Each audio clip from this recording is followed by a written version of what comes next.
L'IND a organisé ce voyage aux Philippines parce que nous sommes en lien avec la congrégation Notre-Dame du Calvaire. Pourquoi on a voulu repartir une seconde fois aux Philippines? C'est surtout parce que le travail sur place n'était pas tout à fait terminé. Il y avait encore grandement besoin d'aide. Cette année, on s'est aussi centré sur tout ce qui est de l'ordre du bâtiment, de la reconstruction. C'est important de se déplacer pour moi parce que quand on envoie de l'argent sous forme de chèque, on va avoir une lettre, on va avoir une photo, on va nous dire merci, mais on ne va pas vraiment savoir exactement à quoi aura servi l'argent. Cette année, par rapport à l'année dernière, on a réussi à mobiliser tout l'établissement, élèves, professeurs, mais aussi des personnes extérieures à l'établissement. Au niveau financier, on a fait plusieurs démarches. Donc on a fait avec l'école quelques actions comme le bol de riz, le cross et la vente des suites IND.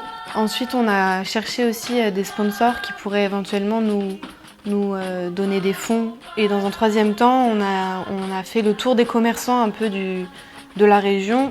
Les dons financiers se sont élevés à 45 000 €.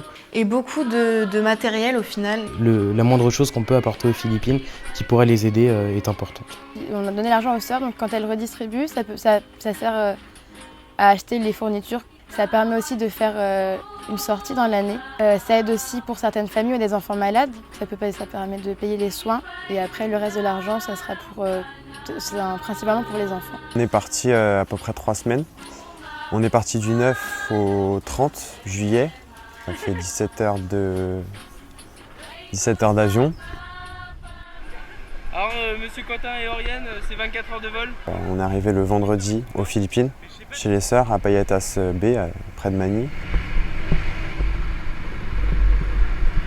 Ce qui m'a vraiment surpris, c'était les conditions de vie là-bas. C'est qu'à chaque fois, on en entend parler, on montre des photos dans nos livres d'histoire, nos profs ils nous expliquent, mais voilà, c'est une fois qu'on a fini le cours, on ferme le livre et on s'en va. Ce qu'on a constaté sur place, c'est que les populations, surtout à Manille, vivent dans des conditions vraiment très insalubres, en plein milieu des ordures. Il y en a partout et avec la chaleur, il y a beaucoup d'odeurs et du coup, il y a beaucoup de maladies aussi que les habitants développent. Je pense que ce qui m'a le plus attendri, c'était les enfants. Enfin, ils étaient très souriants et très très attachants.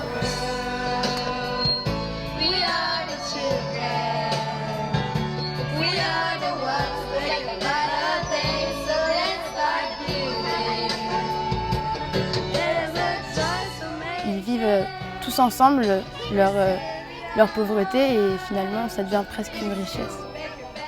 La première semaine, on a passé énormément de temps avec les familles et les enfants du quartier. D'ailleurs, dès le premier jour, on a organisé une Funny Day, un peu sur l'image de la journée d'intégration, donc pour pouvoir créer un contact.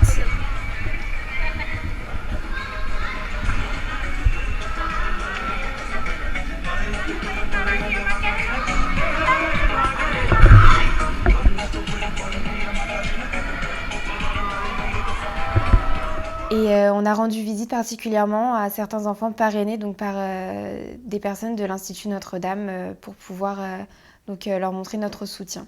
Donc à l'origine de ce voyage, nous devions partir dans un premier temps à la ferme de l'Espoir. En fait, notre voyage a été un petit peu bloqué parce qu'il y a eu un typhon dès le 3e jour.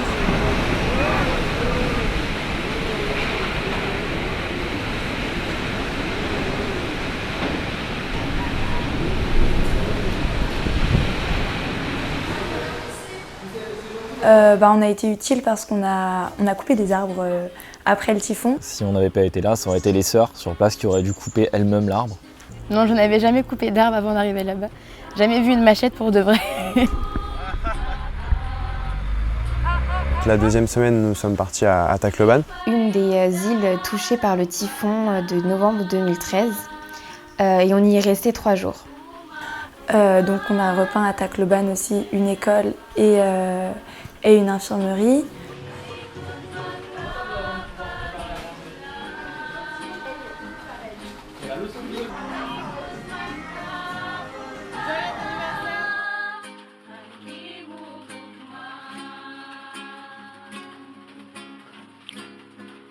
On a fait des petites animations aussi pour les enfants sur place.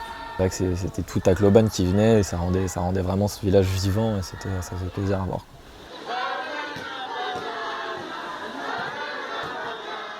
La 3e semaine, nous sommes retournés à Manille. On y a passé 5 jours. On est allé dans un foyer d'handicapés.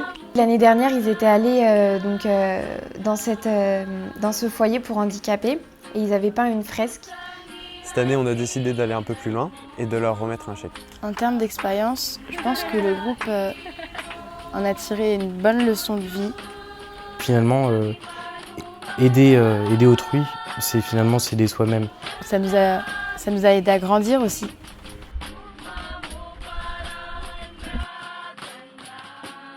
Ça a été très dur de les quitter, autant pour eux que pour nous.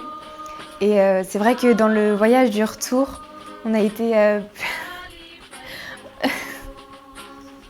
Si je devais dire un mot pour résumer les Philippines, ça serait partage. Parce qu'on est arrivé là-bas avec beaucoup de matériel, beaucoup de choses à donner. Et finalement, en rentrant, on a plus dit ce qu'on a reçu. On pense plus à raconter tout ce qu'on a, tout ce qu'eux nous ont apporté, plutôt que ce que nous, on a donné là-bas.